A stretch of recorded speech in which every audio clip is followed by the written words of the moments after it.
Assalamualaikum warahmatullahi wabarakatuh. Halo teman-teman, kembali lagi dalam channel saya Budidaya Lebah Madu bersama Wahyu Temanggi. Yang pertama adalah saya akan membahas tentang lebah Apis dorsata atau pawenggung. Lebah Apis dorsata atau dikenal sebagai lebah madu raksasa merupakan lebah madu Asia yang berhabitat di hutan. Membuat sarang hanya satu sisir yang menggantung hidangan dan ranting pohon, langit-langit terbuka dan tebing jurang bebatuan. Karena itu, sampai sekarang para ilmuwan belum berhasil membudidayakan Apis dorsata dalam bentuk stup. Sisir sarang dapat mencapai 2 kali 1 meter, dengan hasil madu mencapai 20 kg per sarang. Lebah Apis dorsata menyebar dari kawasan subtropis Asia seperti Indonesia, Filipina, India, Nepal, dan tidak tersebar di luar Asia. Lebah Apis dorsata yang berada di bawah dekat dengan tanah, yaitu di pohon kaliandra. Dalam satu koloni, ratu lebah Apis dorsata ini hanya terdapat satu, dengan ukurannya paling besar. Sarang lebah Apis dorsata yang berada di atas tanah, pendek sekali jaraknya dengan tanah, yaitu di pohon kaliandra. Dulu ini terdapat di salah satu desa di sebelah timur, desa Celapar, Pagasari, Nogomulyo. Dan yang kedua adalah lebah madu Apis mellifera atau lebah unggun. Lebah madu Apis mellifera merupakan lebah budidaya paling unggul.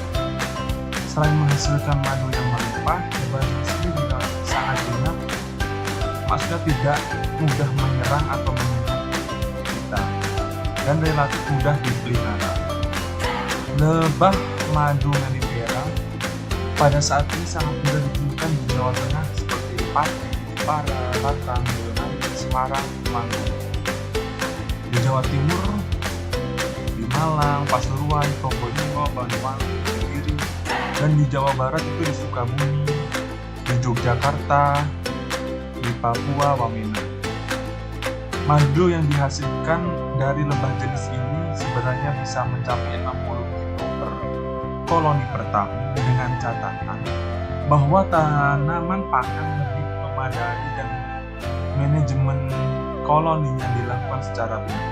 Berternak lebah Apis mellifera sungguh sangat menarik karena kita akan selalu bergerak berpindah-pindah dari satu tempat ke tempat lainnya mengejar musim pembungaan tanaman atau pakan lebah. Sebab itu, madu yang dihasilkan jenis lebah ini seringkali mengikuti musim bunga. Satu daerah misalkan pohon randu, pohon karet, dan lain-lain. Untuk budidaya lebah jenis Apis mellifera ini, kalau didiamkan di suatu tempat terus, itu tidak akan efektif karena memang harus berpindah-pindah mengikuti musim bunga. Saya punya lebah jenis ini, saya tempatkan dan saya tidak pindah-pindahkan. Lebah ini tidak bisa bertahan hidup lama ya, paling setahun itu udah, karena memang pakannya kurang, mungkin membuat lebah jadi nggak betah atau gimana, saya juga nggak tahu. Ini cocok untuk berpindah-pindah. Jadi kalau untuk budidaya yang menetap ini tidak disarankan oleh saya, kecuali memang pakannya banyak tersedia di sini. Yang ketiga adalah lebah Apis cerana atau lebah lokal atau lebah trigona. Lebah ini sangat mudah ya dibudidayakan, tidak memerlukan tempat yang luas, tidak memerlukan dipindah-pindah seperti lebah Apis mellifera. Cukup kita membuat kotak atau sarang lebah. Dan juga lebah ini cukup jinak, pemanenan madunya juga mudah, perawatannya juga mudah.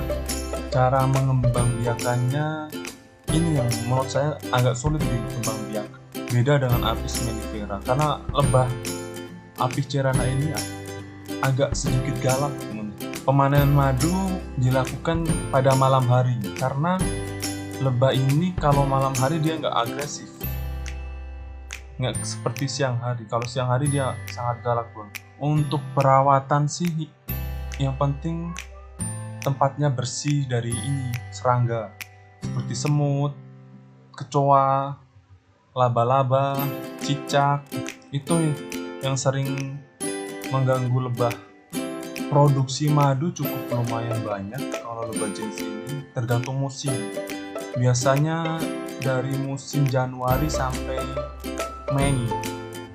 Kita bisa lakukan pemanenan setiap 1 bulan 2 kali ya. Kira-kira tanggal 10 sampai 15, nanti tanggal 25 sampai tanggal 30.